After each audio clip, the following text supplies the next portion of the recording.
বিপিএলের prize money নিয়ে প্রতি বছরই প্রশ্ন ওঠে। আইপিএলের সঙ্গে তুলনা করা এই টুর্নামেন্টের চ্যাম্পিয়ন ও রানার্স আপ দল প্রাইজ মানি হিসেবে অনেক পিছিয়ে রয়েছে। তবে এবার বিপিএলের 11তম আসরে চ্যাম্পিয়ন ও রানার্স আপ দলের প্রাইজ মানি বাড়ানোর সিদ্ধান্ত নিয়েছে বিসিবি।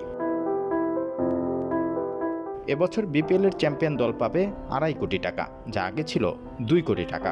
রানার্স আপ দল পাবে 1.5 কোটি, গত মৌসুমে পেয়েছে 1 কোটি টাকা, যার মানে ফাইনালে ওঠা 2 দলের প্রাইজ মানি 50 লাখ টাকা করে বেড়েছে। এছাড়া প্লে অফে ওঠা বাকি 2 দলকেও প্রাইজ মানি দেবে বাংলাদেশ ক্রিকেট বোর্ড।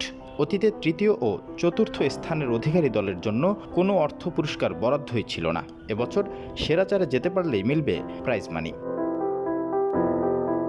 বাদ যাবে না দ্বিতীয় কোয়ালিফায়ার খেলে বাদ পড়া দল, পাবেন 60 লাখ টাকা অর্থ পুরস্কার। চতুর্থ সেরা দল পাবে 40 লাখ টাকা। এদিকে প্লে অফ নিশ্চিত হয়েছে 2টি দলের, রংপুর রাইডার্স ও ফরচুন বরিশাল অপেক্ষা করছে আরও 2 দলের জন্য।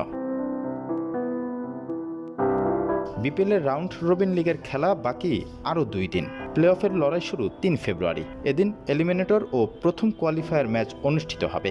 5 ফেব্রুয়ারি মাঠে গড়াবে দ্বিতীয় কোয়ালিফায়ার, আর ফাইনাল অনুষ্ঠিত হবে আগামী 7 ফেব্রুয়ারি।